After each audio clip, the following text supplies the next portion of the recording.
रामकृष्ण हरी मंडळी, वारकरी संप्रदायातील नामांकित कीर्तनकारांची कीर्तन ऐकण्यासाठी आत्ताच आपल्या संतश्रेष्ठ या युट्यूब चॅनलला सबस्क्राईब करा. अहम ब्रह्मास्मी, हे ते ब्रह्म किंवा तत्वमसी, ते ब्रह्म मीच आहे. अहम ब्रह्मास्मी, मी देव आहे. ब्रह्म म्हणजे देव, आस्मी म्हणजे असणे आणि मी म्हणजे मी. अहम म्हणजे मी, अहम ब्रह्मास्मी, मी देव आहे.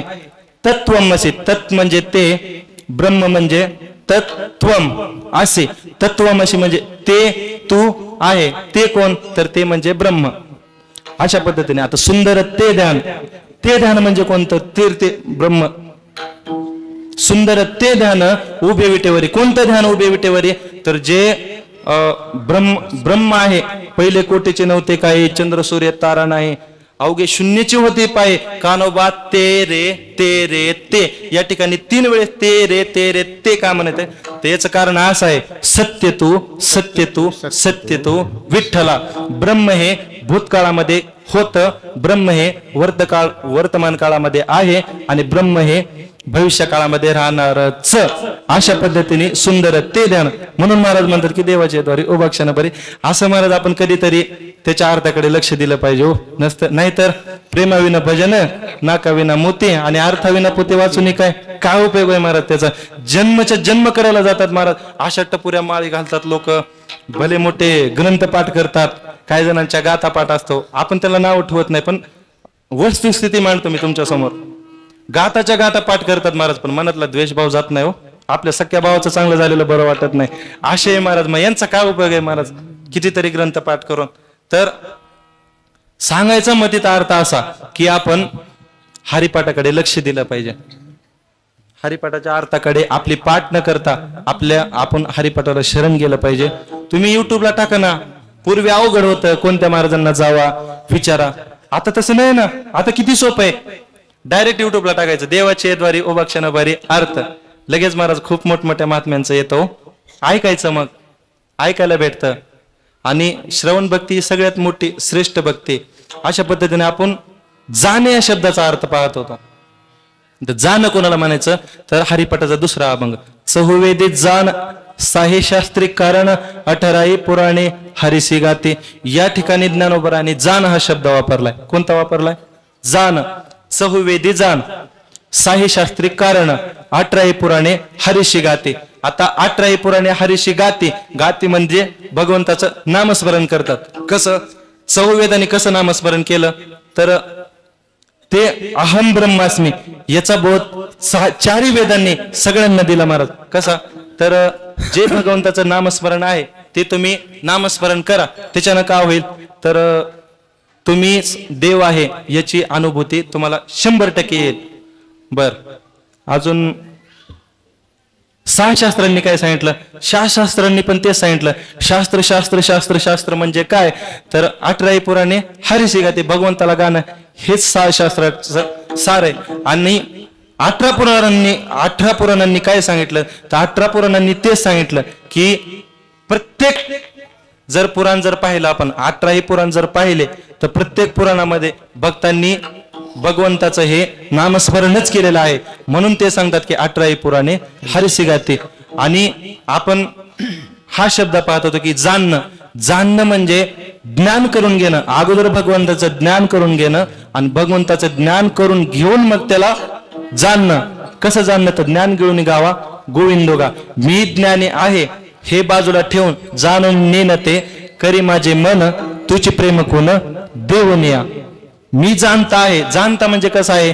आता अहम ब्रह्मास्मी, मी देव झालो याची मला अनुभूती आलेलीच आहे, परंतु तरीही ज्ञानोत्तर भक्ती, कल्पित भेद मांडून भगवंताची भक्ती करणं, याला म्हणायचं ज्ञानोत्तर भक्ती. आणि म्हणून तो जाणणं म्हणजे या शब्दाचा अर्थ होतो की ज्ञानी होणं. आता एखाद्या गोष्टीचा ज्ञान करून घ्यायचं, एखाद्या गोष्टीचं ज्ञान करून घ्यायचं आणि ते ज्ञान करून घेतल्यानंतर मग ती गोष्ट आपल्याला करण्यासाठी सोपी जाते.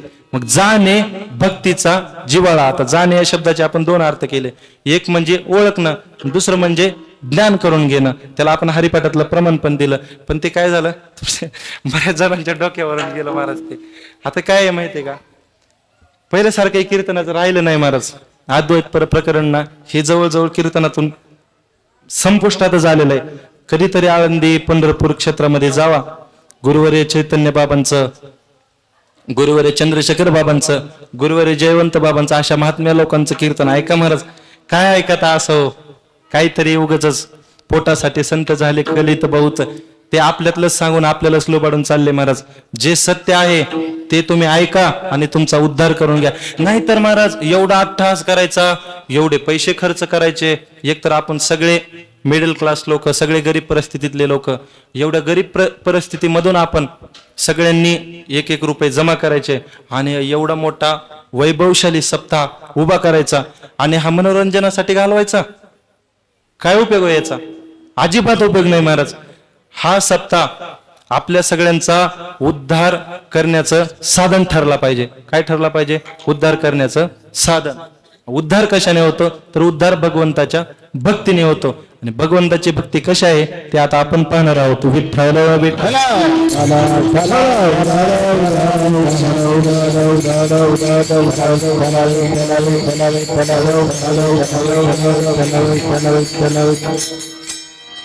जाणे भक्तीचा जिव्हाळा. आता या ठिकाणी भक्ती हा शब्द आलेला आहे. भक्ती म्हणजे कशाला म्हणायचं? भज सेवायम भज धातू सेवा, म्हणजे भज भजते या शब्दाचा अर्थ होतो की सेवा करणे. भजने म्हणजे सेवा करणे. आपण म्हणत नाही का भजन करणे? भजन करणे म्हणजे भगवंताची निस्वार्थी सेवा करणे. निस्वार्थी या शब्दाला अंडरलाईन करा, पैसे घेऊन नाही. निस्वार्थी, निस्वार्थी सेवा करण्याला भक्ती म्हणतात.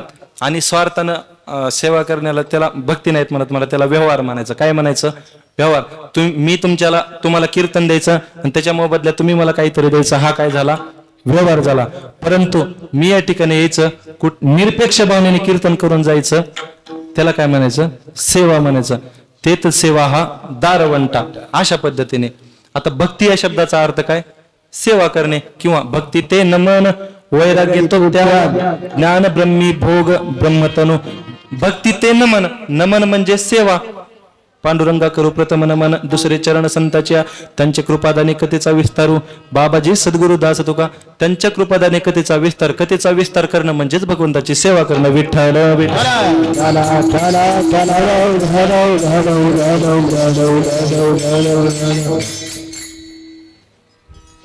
या मृत्यू लोकांमध्ये भगवंताने जन्म आपल्याला भगवंताची प्राप्ती करून घेण्यासाठी दिलेला आहे. प्रमाण सगळ्यांना माहित आहे. देवे दिला देह भजना गोमटा, तोया झाला फाटा बाधिकेचा. भगवंतानी देह कशासाठी दिला आपल्याला? तर भगवंताची भक्ती करून घेण्यासाठी. आपल्या जीवनाचं साध्य काय आहे? आयुष्याच्या साधने सच्चिदानंद एवढा अधिकार नारायण कृपावरून. दोन, एक म्हणजे ज्ञानोबा ज्ञानेश्वरी मध्ये सांगतात, जे बाबांनी ओळी सांगितले की आयुष्याच्या साधने सच्चिदानंद पदवी घेणे एवढा अधिकार नारायणे कृपा अवलोकने दिलेला. आणि तुकोबारांचं दुसरं एक प्रमाण आहे की आयुष्याच्या साधने सच्चिदानंद पदवी घेणे धन्य आम्ही जन्म आलो दास विठोबाचे झालो. हे म्हणजे तुकोबारांचं प्रमाण आहे. अशा पद्धतीने महाराज आयुष्याचं साध्य आपलं काय आहे? तर भगवंताची प्राप्ती करून घेणं. आणि भगवंताच्या प्राप्तीसाठी आता साध्य म्हणलं का तर साधन आलं. साध्य साधन साध्य भाव समजला पाहिजे आपल्याला. एकदम सोप्या शब्दात समजून सांगतो. काही लोकांना या ठिकाणी दोनच प्रकार करतो, लय वाढवत नाही. काही लोकांना साधन माहित असतं परंतु साध्य माहित नसतं, आणि काही लोकांना साध्य माहित असतं परंतु साधन माहित नसतं. उदाहरण सांगतो. एखादा 7वी 8वीचा विद्यार्थी, त्याला आपण म्हणलं पिंट्या का रे कितवीला आहे? 8वीला आहे महाराज. काय व्हायचंय मोठं होऊन? कलेक्टर व्हायचंय. कलेक्टर? बर कलेक्टर व्हायचंय का? आणि दररोज शाळा बुडवतो महाराज. म्हणजे साध्य ठरलेलं आहे परंतु साधनाचा अंगीकार अजिबात नाही. साधनाचा जोपर्यंत आपण अंगीकार करत नाही तोपर्यंत साध्याची प्राप्ती होतच नाही. आता याच्या विरुद्ध एखादा 10वीला गेलेला विद्यार्थी असू द्या, आपण त्यांच्याकडे जावं आणि त्याला विचारावं, का रे बाळा कितवीला आहे तू? 10वीला आहे महाराज. किती टक्के पडते साधारणतः? महाराज पडते ना 80च्या पुढं. बर मग काय व्हायचंय 10वी गेल्यानंतर पुढं काय नियोजन आहे? काय नाही, होईल त्याचं होईल राव. म्हणजे साधन आहे, साधनाविषयी साधन अवलोकनही केलेलं आहे, प्रयत्न चांगले चालू आहेत साधन चांगलं चालू आहे, परंतु साध्य ठरलेलं आहे का? मी 10वीला गेलेलो आहे, परंतु 10वी मला पास झाल्यानंतर मला नेमकं आर्ट घ्यायचंय का सायन्स घ्यायचंय का कॉमर्स घ्यायचंय काहीच माहिती जर नसेल तर त्याचा काय उपयोग आहे का? अजिबात उपयोग नाही. तसं आपल्याला महाराज साधनही माहिती पाहिजे आणि साध्यही माहिती पाहिजे. आता साधन भगवंताच्या प्राप्तीकरिता शास्त्राने काही साधनांचा अभ्यास केलेला आहे किंवा सांगितलेले आहे.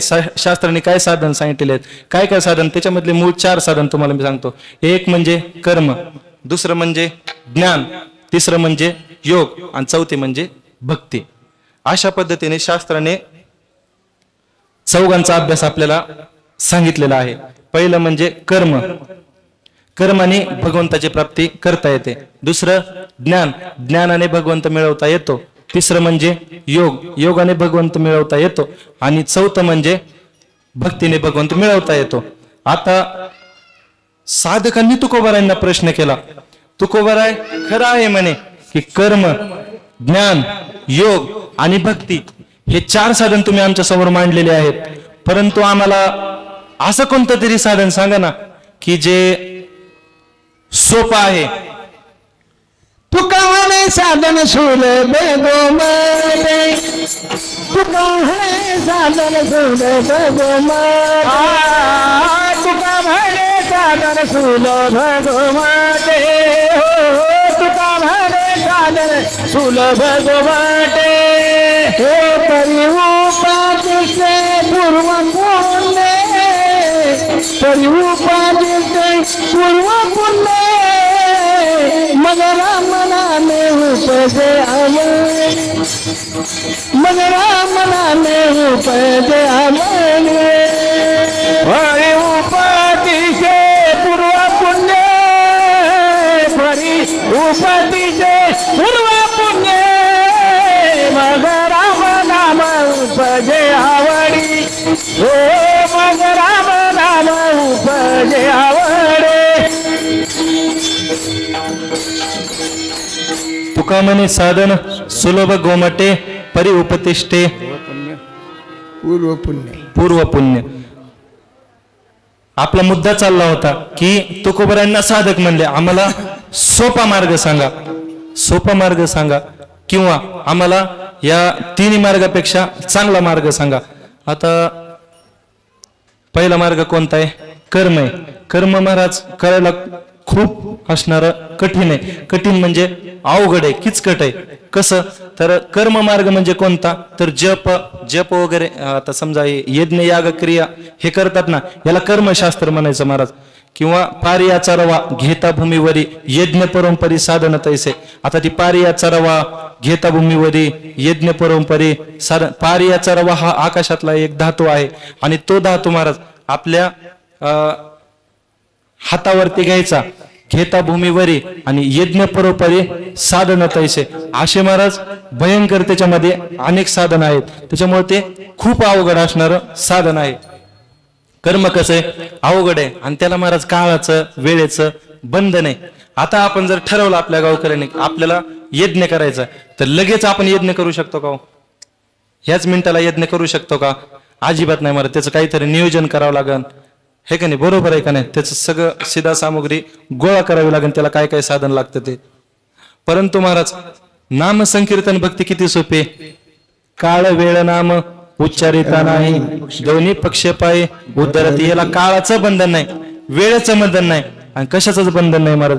कधी आता मनात आलं कोणाच्या की नामस्मरण रूपी भक्ती करायची, लगेच सुरू झाला रामकृष्ण हरी रामकृष्ण हरी, सुरूच लगेच महाराज. याला कशाचंही बंधन नाही. आता पुढे चला. आता दुसरं आहे ज्ञान.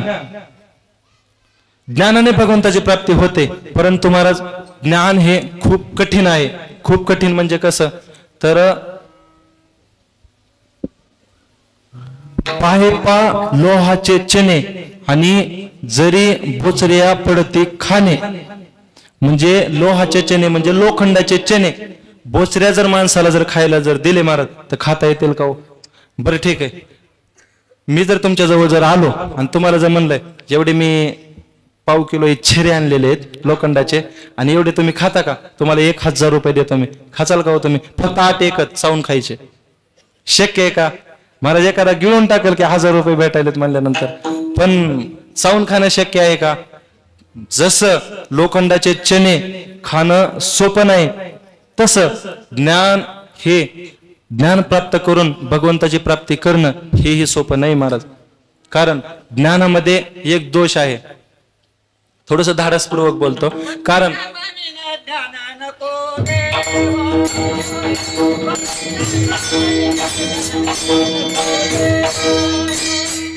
भक्ती प्रेम विना ज्ञान नको देवा, भक्ती प्रेम विना ज्ञान नको देवा.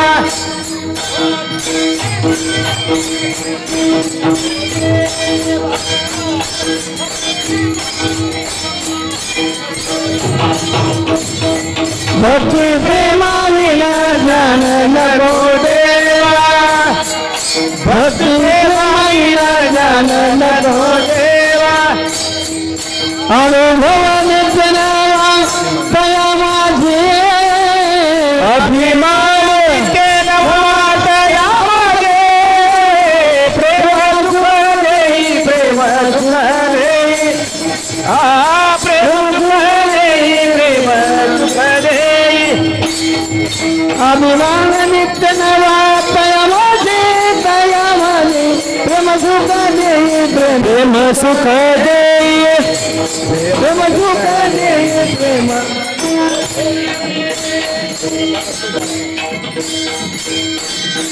संत श्रेष्ठ या यूट्यूब चॅनलवरील नवनवीन व्हिडिओज पाहण्यासाठी चॅनलला सबस्क्राईब करायला विसरू नका. शेअर लाईक नक्की करा.